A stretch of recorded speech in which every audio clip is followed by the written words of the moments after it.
శ్రీకృష్ణ పరబ్రహ్మణే నమః. శ్రీ గురుభ్యో నమః. శ్రీమద్భాగవత సంగ్రహము, దశమస్కంధము, ఉత్తర భాగము. సాళ్వ దంతవక్త్రులు. సాళ్వుని వధ. రుక్మిణీ స్వయంవరంలో శ్రీకృష్ణుని ఎదిరించి ఓడిపోయి పగబట్టి పట్టుదలతో యాదవులను నాశనం చేస్తానని ప్రతిజ్ఞ చేసినవాడు సాళ్వభూపతి. అతడు 1 సంవత్సరం ప్రతిదినము 1 పిడికెడు ధూళిని మాత్రము ఆహారంగా తీసుకుంటూ పరమశివుని గురించి ఘోరంగా తపస్సు చేశాడు. శివుడు సంతోషించి వరమిస్తాననగా, నాకు నివసించడానికి 1 చిన్న పట్టణాన్నిచ్చి దానితో సహా ఎక్కడికి వెళ్ళదలుచుకుంటే అక్కడికి ఎగిరి వెళ్ళేటట్లు, ఇతరులకు కనిపించకుండా ఉండునట్లు ఉండాలని కోరుకున్నాడు. శివుడు మయునితో అలాంటి పట్టణాన్ని నిర్మించి ఇమ్మన్నాడు. మయుడు పూర్తిగా లోహముతో సౌభకం అనే పట్టణాన్ని నిర్మించి ఇచ్చాడు. సాళ్వుడు మిక్కిలి సంతోషించి సైన్య సమేతుడై ఆ విమాన సహాయంతో శ్రీకృష్ణుడు ఇంద్రప్రస్థంలోనున్న సమయంలో ద్వారకా నగరిపై దండెత్తాడు. కోటగోడలు, గోపురాలు, భవనాలు పడగొట్టించాడు. సరస్సులు, ఉద్యానవనాలు పాడు చేశాడు. బంగారు ధనరాశులను కొల్లగొట్టాడు. పెద్ద పెద్ద బండరాళ్లను, చెట్లను తెచ్చి విమానం నుండి పడవేయించేవాడు. మహావీరుడైన ప్రద్యుమ్నుడు సేనతో వెళ్ళి ఎదిరించాడు. అతనికి సహాయముగా తమ్ములైన గదుడు, భానువిందుడు, సాంబుడు మొదలైన వారు వెళ్ళారు. అక్రూరుడు, కృతవర్మాదులైన యాదవ వీరులు కూడా వెళ్ళారు. 2 సైన్యాలు దేవదానవుల వలె ఘోరంగా పోరాడాయి. యాదవులు సాళ్వుని సేనకు బాగా నష్టం కలిగించారు. 27 అహోరాత్రాలు యుద్ధం కొనసాగింది. సాళ్వుడు సౌభక విమానంతో అనేక మాయాప్రయోగాలు చేసి యాదవ వీరులను తికమక పెట్టాడు. ఒకే విమానం అనేక చోట్ల కనిపించేది. అసలు కనిపించకుండా దగ్గరకు వచ్చి అస్త్రాలను వర్షించేది. యాదవ వీరులు సాటిలేని శౌర్యంతో పోరాడిన సాళ్వుని మాయలు వారిని చికాకు పెట్టేవి. శ్రీకృష్ణుడు ఇంద్రప్రస్థం నుండి తిరిగి వస్తూ పరిస్థితిని గ్రహించాడు. బలరాముని ద్వారకానగర రక్షణకు పంపించి తాను రంగంలోకి దిగాడు. శ్రీకృష్ణుని చూసిన వెంటనే యాదవ సైన్యాలకు విపరీతమైన శక్తి వచ్చేసింది. సాళ్వుని సైన్యాలు శక్తిహీనమయ్యాయి. సాళ్వునికి రౌద్రావేశం వచ్చేసింది.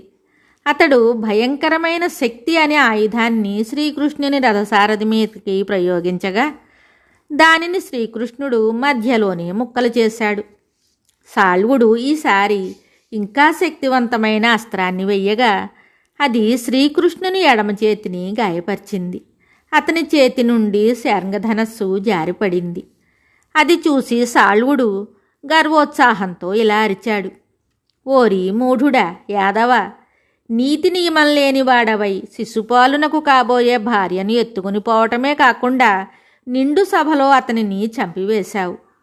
ఇదిగో ఇప్పుడే నిన్ను హతమార్చి నా మిత్రుని ఆత్మకు ఆనందం కలగజేస్తాను, నా మిత్రుని రుణం తీర్చుకుంటాను అని అనగా శ్రీకృష్ణుడు ఇలా అన్నాడు, ఓరి మూర్ఖుడా, నీ అంతము సమీపించిందని తెలుసుకోలేక వదరుతున్నావు అని తన గదను ప్రయోగించగా అది సాళ్వుని మెడను గాయపరిచింది.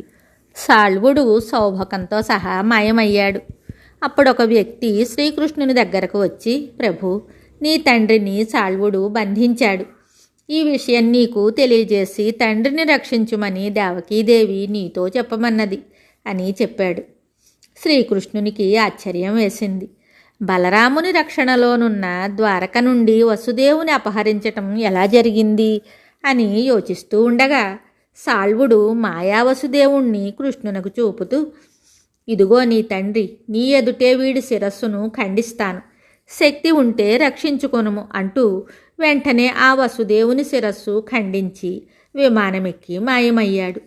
శ్రీకృష్ణుడు మానవావతారం ఎత్తినందున మానవ సహజమైన మమకారానికి 1 క్షణం పాటు లోనైనవాడై దుఃఖిస్తూ ఉండగా పైనుండి ఋషులు స్వామికి గుర్తు తేవటానికి ఇలా స్తుతించారు, స్వామి, నీ యొక్క మాయామోహితులై జీవులు దుఃఖములో చిక్కుకుని నీ నామస్మరణ చేసి మోహాన్ని పోగొట్టుకుంటున్నారు కదా, అటువంటి నిన్నే నీ మాయ మోహపెట్టగలదా స్వామి అని వినబడగానే శ్రీకృష్ణుడు సత్యాన్ని గుర్తించి ఇటు అటు చూడగా దేవకి పంపిన దూత గాని వసుదేవుని శరీరము గాని కనపడలేదు. ఇది సాళ్వమాయ అని గ్రహించి తన గదను సౌభకం మీదికి విసరగా అది ముక్కలు ముక్కలై సముద్రంలో పడింది. సాళ్వుడు నిరాశ్రయుడై శక్తిహీనుడై నేలబడ్డాడు. అయినా లేచి వజ్రాయుధం లాంటి తన గదను పైకెత్తి శ్రీకృష్ణుని మీదికి రాబోయాడు.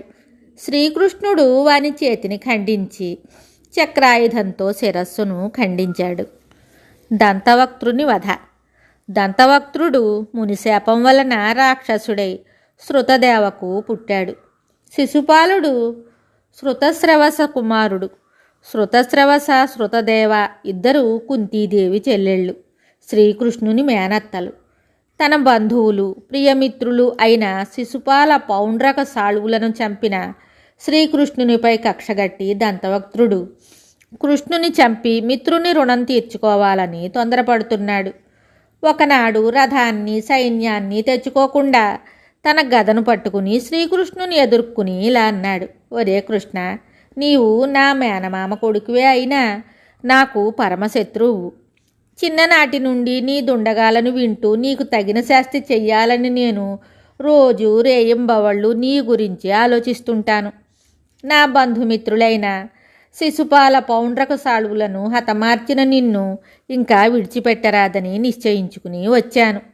నా భాగ్యవశాన నీవు ఒంటరిగా దొరికావు. ఇదిగో నా గదాదండానికి నిన్ను ఆహుతి చేసి నా మిత్రుల ఆత్మలకు సంతోషం కలిగిస్తాను, కాచుకొనుము అని గదనెత్తి గట్టిగా కృష్ణుని కొట్టాడు. కృష్ణుడు దానిని లక్ష్య పెట్టకుండా తన కౌమోదకి గదతో ఆ రాక్షసుని కొట్టగా వాని గుండె బ్రద్దలైవాడు రక్తం కక్కుకుని చచ్చిపడ్డాడు. వాని శరీరం నుండి ఒక దివ్యజ్యోతి వచ్చి శ్రీకృష్ణుని యందు ప్రవేశించింది. శిశుపాలుని వలె దంతవక్త్రుడు కూడా భగవంతుని ఎడల శత్రుత్వముచే 3 జన్మలు ముగిసి వైకుంఠం చేరాడు. దంతవక్త్రుని తమ్ముడు విదూరథుడు కూడా కృష్ణుని ఎదిరించి అంతమయ్యాడు. శ్రీకృష్ణుడు ఈ విధంగా దుష్ట సంహారం సమాప్తం చేసి ద్వారకకు చేరి సుఖంగా ఉన్నాడు. మిగతా కథ తరువాయి భాగంలో తెలుసుకుందాము. శుభం.